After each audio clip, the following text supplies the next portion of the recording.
Hi friends, welcome to my channel Sri fashion and beauty. இன்னைக்கு நம்ம lehenga cut பண்ணோம் இல்லைங்களா, அதை தான் இன்னைக்கு வந்துட்டு தைக்க போகிறோம். ஸோ இது வந்து நார்மலாக நம்ம ப்ளவுஸ் தைக்கிற மாதிரி தான் இருக்கும். நான் முடிஞ்ச அளவுக்கு உங்களுக்கு ஃபுல்லாக தெளிவாக சொல்கிறேன். இது வந்து சின்ன பொண்ணுக்கு தான் இல்லைங்களா, ஒரு 12 வயசு பொண்ணுக்கு தான். ஸோ அதனால ஃபுல் ப்ளவுஸ் மாதிரி தான் இருக்கும்.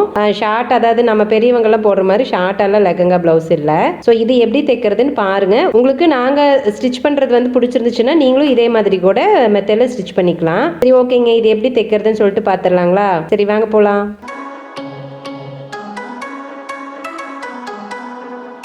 இப்போ பாருங்கள், ஃபஸ்ட்டு கையை ரெடி பண்ணுறேன். மேல் துணி வந்து அடி போட்டு லைனிங் மேலே வச்சு அடித்து திருப்பிக்கிற மாதிரி தைக்கிறேன்.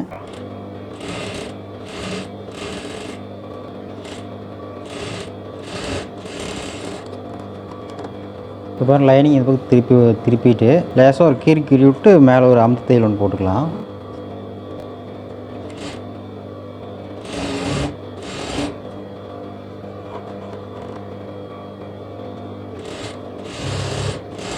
இப்போ வந்து லைனிங்கை கரெக்டாக வச்சுட்டு லைனிங் ஓரத்தில் சுற்றி ஊசியோட ஒரு தையல் அடிக்கிறேன்.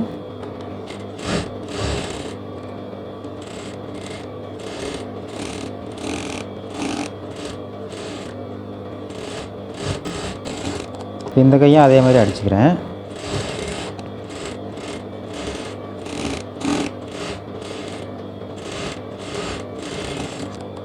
பாருங்க, சுற்றி தையல் போட்டேன். இப்போ எக்ஸ்ட்ரா துணியெல்லாம் வெட்டிடுறேன்.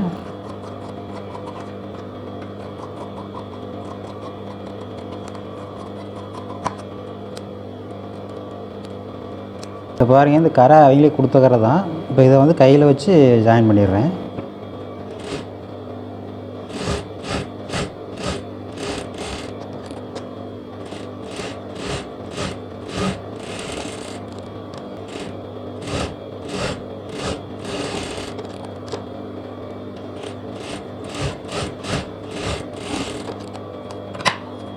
இப்போ பாருங்கள், கையை அடித்து ரெடி பண்ணியாச்சு. இப்போ வந்து நம்ம கை நீளத்துக்கு ஒரு மார்க் பண்ணிக்கிறேன். இப்போ இதோட நமக்கு இது நேருக்கு தான் வச்சு தையல் அடிக்கணும். அதுக்கோசரம் போய் ஒரு அடையாளம் போட்டுவிட்டு நான் இந்த மாதிரி போட்டுட்டோம்னா நமக்கு தைக்கிறப்ப ஈஸியாக இருக்கும். அப்படியே எடுத்து வச்சு ஜாயின் பண்ணிக்கலாம். வைக்க ஒரு கலந்துட்டு தேவையில்லை. எனக்கு கரெக்டாக தான் வெட்டியிருப்போம். இருந்தாலும் ஒரு இதுக்கு நம்ம அடையாளம் போட்டுட்டோம்னா நமக்கு தைக்கிறதுக்கு நமக்கு கொஞ்சம் ஈஸியாக இருக்கும். இப்போ பாருங்கள், கை ரெடி ஆயிடுச்சு. அடுத்து வந்து ஃப்ரண்ட்டும் பேக் ரெடி பண்ணிடுறேன். ஃப்ரண்ட்டையும் வந்து லைனிங் வச்சு அப்படியே அடிச்சு தான் திருப்புறேன். நம்ம கழுத்துடைய அகலத்துக்கு அப்படியே கரெக்டாக வச்சுட்டு ஊசியோட தையல் அடித்து அப்படியே திருப்புறது தான்.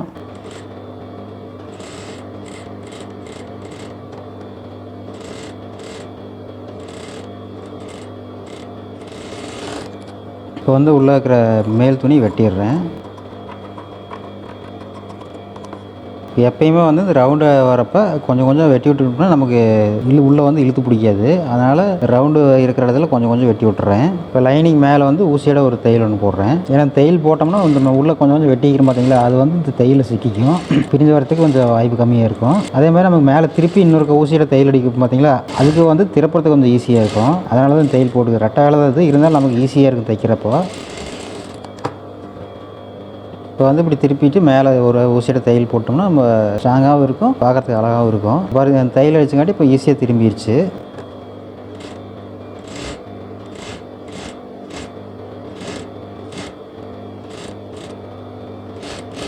அப்புறம் பைப்பிங் வைக்கிறதுக்கு இந்த கோல்டு டிஷ் துணி எடுத்துருக்கிறேன். 1 இன்ச் அளவுக்கு நல்லா ஃபுல் கிராஸில் வெட்டி எடுத்துக்கணும் பைப்பிங் வைக்கிறதுக்கு. ஒரு பக்கம் இப்போ ஃபஸ்ட்டு மடித்து அடிச்சுக்கிறேன். இந்த பைப்பிங் பீஸை அடி வச்சுட்டு இந்த மேல் பக்கமாக இருக்குது பார்த்தீங்களா, அதை வந்து இப்படி மேலே வச்சு உள் பக்கமாக தையல் அடிக்கணும். இதை வந்து கரெக்டாக அந்த ஊசி இடம் மட்டும் அடிச்சிங்கன்னா போதும். பைப்பிங் எல்லாம் எந்த அளவுக்கு சன்னமாக வேணுமோ அந்த அளவுக்கு சன்னமாக தைச்சோம்னா பைப்பிங் அங்கே மேலே சன்னமாக வரும். அந்த ஊசி அளவுக்கு அடிக்கிறேன் நான்.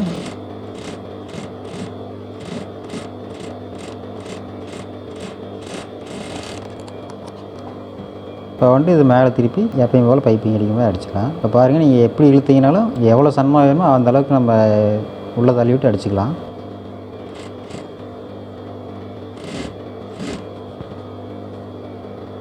இந்த மாதிரி நம்ம அடித்து திருப்பி பைப்பிங் வைக்கிறப்போ உங்களுக்கு வந்து கழுத்து பெருசாகிறதுக்கு கொஞ்சம் லூஸ் ஆகாது, அப்படியே இருக்கும். அப்படியே தையல் அடித்து பைப்பிங் வச்சோம்னா கழுத்துக்கு பெருசாகிறதுக்கு வாய்ப்பு இருக்குது. ஏன்னா அடித்து திருப்பி வைக்கிறப்போ 2-3 தையல் உள்ளே அடிச்சிடறோம். கொஞ்சம் உள்ள துணி கிரீப் ஆகிக்குது. அதனால் இப்படி பைப்பிங் வைக்கிறப்போ நமக்கு கழுத்து பெருசாகாதுன்னு பார்த்தீங்களேன்.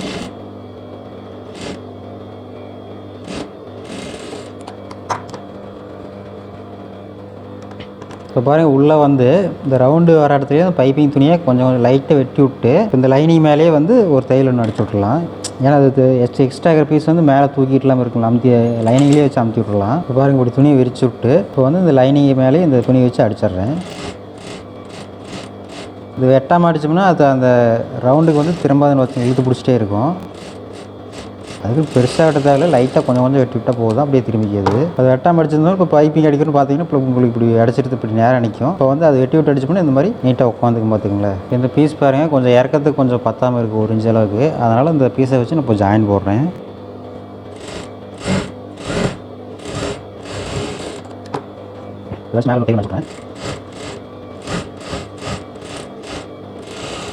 இப்போ வந்து லைனிங் சுற்றி ஓரத்தில் ஒரு தையல் ஒன்று அடிச்சுட்றேன்.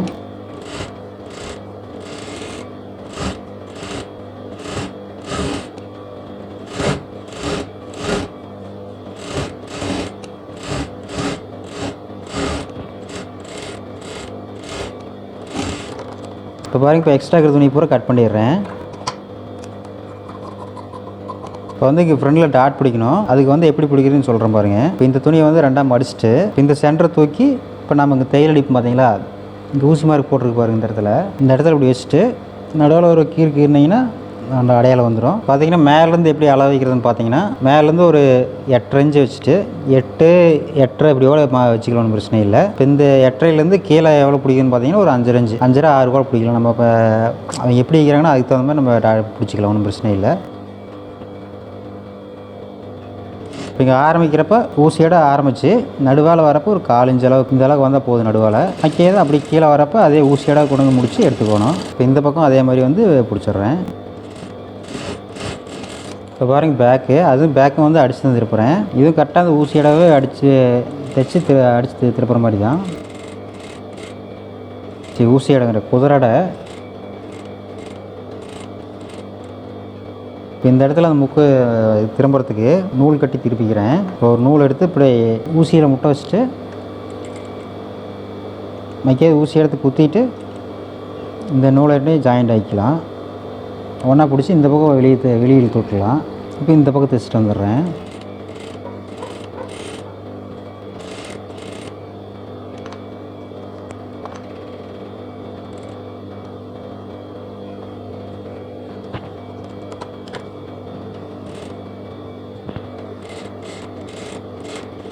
இப்போ பாருங்கள் இதை தைச்சிட்டேன். இப்போ வந்து இது இந்த மேல் பீஸை வெட்டிடுறேன்.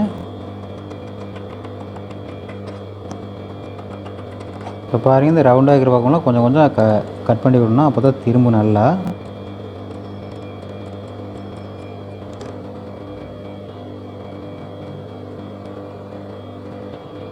இப்போ பாருங்கள் நூல் வைக்கிங்காட்டி எவ்வளோ ஈஸியாக வந்துருச்சுன்ட்டு. நூல் வச்சோம்னா அந்த கார்னரும் நல்லா சார்பாக வந்துடும், நமக்கு திறப்புறதுக்கு ஈஸியாக இருக்கும். நூல் வைக்காமல் விட்டோம்னா அது ஊசியில் வந்து குத்தி குத்தி தேம்பிட்டு கிடக்கணும்.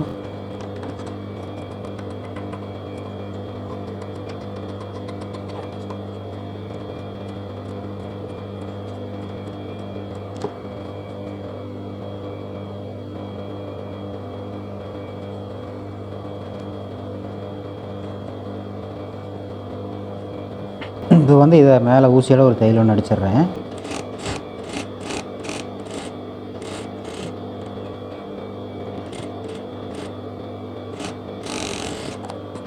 லைனிங்கை சுற்றி ஓரத்தில் ஒரு தையல் அடிச்சிடுறேன்.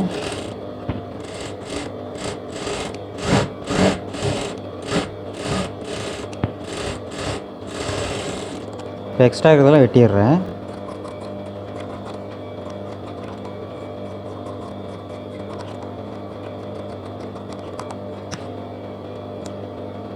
இப்போ பாருங்கள் பேக் சைடு பைப்பிங் வைக்கிறேன். நான் தனித்தனியாக தான் பைப்பிங் வைக்கிறேன். ஃபஸ்ட்டு இந்த ரவுண்டு வச்சுட்டு அதுக்கப்புறம் இந்த ரவுண்டு வைக்கலான்னு இருக்கிறேன்.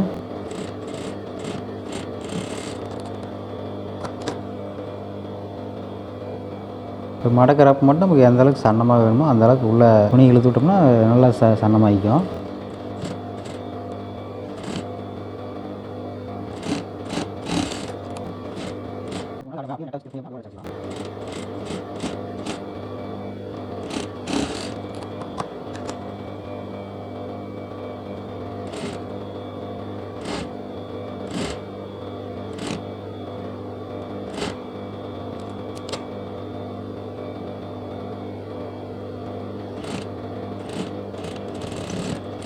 இது வந்து நான் மேலே தான் தையல் அடிக்கிறேன்.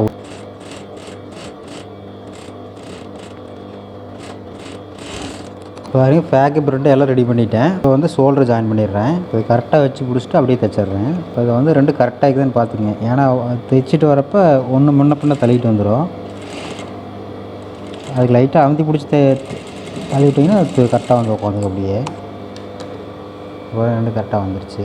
நான் ஷோல்டர் வந்து 6 அளவுக்கு தான் பிடிக்கிறேன். ஏன்னா அந்தளவுக்கு தான் துணியை விட்டுருப்போம்.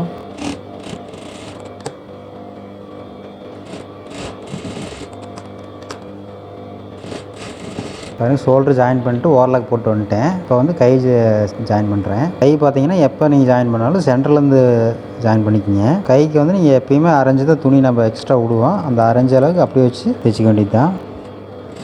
இப்போ வச்சு தைச்சிட்டு நீங்கள் அப்படியே லேசாக வச்சு எப்படியே பார்த்துட்டு வந்தீங்கன்னா இங்கே இந்த இருக்காது கரெக்டாக இருக்குதுன்னு பார்த்துக்கலாம். முடிஞ்ச அளவுக்கு கீழ் துணியோ இல்லை மேல் துணியோ இழுக்காமல் தைச்சிங்கனாவே உங்களுக்கு கை கரெக்டாக உட்காந்துக்கும். கொஞ்சம் பத்திலையே அப்படின்ட்டு இழுத்தீங்கன்னா அப்புறம் ஏதோ ஒரு பக்கம் அந்த சுருக்கு வந்துடும். அதுவே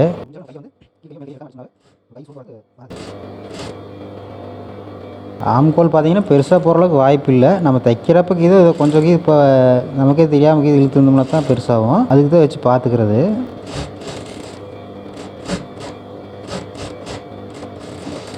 இந்த மார்க் எதுக்கு போடுறோன்னா அர்க்காத்து வந்து ஓவர்லாக் போடுறப்ப மறைஞ்சு போயிடும். நமக்கு அர்க்காத்து இருக்கிற இடம் தெரியாதில்ல, அதுக்கோசரம் ஒரு மார்க் போட்டு விட்டுக்கிறது. ஸ்லீவெல்லாம் ஜாயின் பண்ணியாச்சு. இப்போ வந்து சைடில் ஜாயின் பண்ணுறேன். கையிலேருந்தே அடிச்சுட்டு வரேன் நான் கீழே. இப்போ கை லூஸ் வந்து 4.75. இப்போ மார்க் பண்ணிட்டு இந்த மார்க் பண்ணுற இடத்துலேயே கரெக்டாக நேராக அடிச்சுட்டு வந்துடலாம். இப்போ அடிக்கிறப்ப நம்ம ஊசி மார்க் போட்டோம்னா நமக்கு சௌரியமாக இருக்கும் பார்த்தீங்களா. எல்லாம் ஒரு பக்கம் அடிச்சுட்டு அதே அளவுக்கு எப்படி அடிச்சுமோ தெரியலன்ட்டு அளந்து பார்த்துட்டு போகணும். இப்போ கட் பண்ணுறப்ப இந்த மாதிரி நம்ம ஊசி மார்க் போட்டோம்னா நான் பாட்டுக்கு எடுத்து அந்த அளவுக்கு அப்படியே ஜாயின் பண்ணிக்கலாம். இப்போ பாடிக்கிட்டையும் அதே மாதிரி தான் மார்க் போட்டிருக்கிறது மேலே அடிச்சோம்னா போதும், கரெக்டாக வந்துடும். இப்போ பாருங்கள் சைடில் ஓப்பன் விட்றதுக்கு நான் 1 இன்ச் அளவுக்கு விட்ருக்குறேன். இது நம்ம இஷ்டம் தான். சைடில் ஓப்பன் விட்டாலும் விடலாம், விடாமையும் தைக்கலாம். அப்படியே என்னென்னா ஒரு சைடு கொஞ்சம் லூஸ் விட்டு ஓப்பன் விட்டோம்னா கொஞ்சம் லூஸ் கொடுக்கும் இடுப்பு பகுதிகிட்ட. அதுக்கு நான் அரைமாவும் ஓப்பன் பெருசாக வைக்கக்கூடாது. இப்போ பாருங்கள் கொக்கி பீஸ் பீஸ் அடிக்கிறதுக்கு ஒரு 2 இன்ச் அளவுக்கு துணி எடுத்துருக்கிறேன். இந்த துணி அடியை வச்சுட்டு மேல் துணி மேலே வச்சு இப்போ வந்து ஒரு 1/4 இன்ச் அளவுக்கு விட்டு தைச்சிட்றேன்.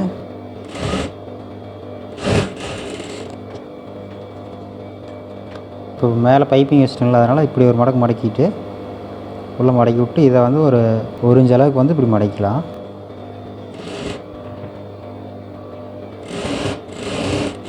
இப்போ இது வந்து நான் பீஸ் அடிக்கலை, கையில் வந்து இதுக்கு ஆங்கர் கட்டி விட்டுலாம் அப்படின்ட்டு. ஏன்னா பேக் சைடு ஊக்குக்கெலாம் வந்து மேக்ஸிமம் வந்து நம்ம கையில் கட்டிட்டோம்னா தான் இதாக இருக்கும். ஏன்னா இதிலே துணியில் பீஸ் அடித்தோம்னா ஊக்கு கொஞ்சம் வாய் அகண்டுட்டு போச்சுன்னா கல்லுட்டு வந்துடும். இப்போ நூல்லையே கட்டி விட்டோம்னா உங்களுக்கு கல்டாது. இப்போ பாருங்கள் கொக்கி பீஸ் அடிக்கிறேன். அதுக்கு ஒரு 1.5 இன்ச் அளவுக்கு துணி எடுத்துருக்கிறேன். இப்போ தைக்கிறது அதே மாதிரி 1/4 இன்ச் அளவுக்கு வச்சு தைச்சா போதும். இதுவும் பார்த்தீங்கன்னா உள்ளே மடக்கி விடுறதுக்கு 1 இன்ச் அளவுக்கு முதல்ல மடக்கி அப்படியே ஒரு மேலே ஒரு தையல் அடிச்சிடுறேன்.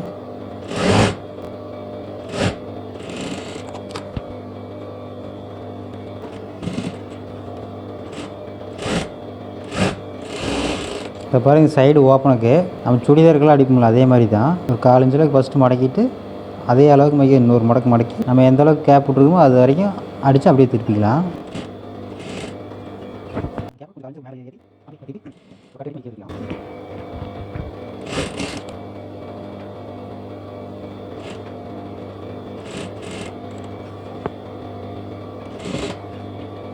இப்போ வந்து கீழே மடிச்சு அடிச்சிடறேன். டவரு 1/4 இன்ச் அளவுக்கு உள்ளே மடக்கி ஒரு தையல் ஒன்று அடிச்சிடுறேன்.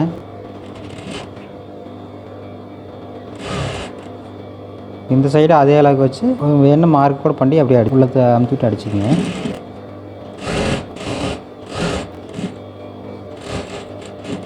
இப்போ வந்துட்டு நம்ம அளவுக்கு மார்க் போட்டுருக்கோம் பார்த்தீங்களா, அந்த அளவுக்கு அப்படியே மடித்து வச்சிடலாம்.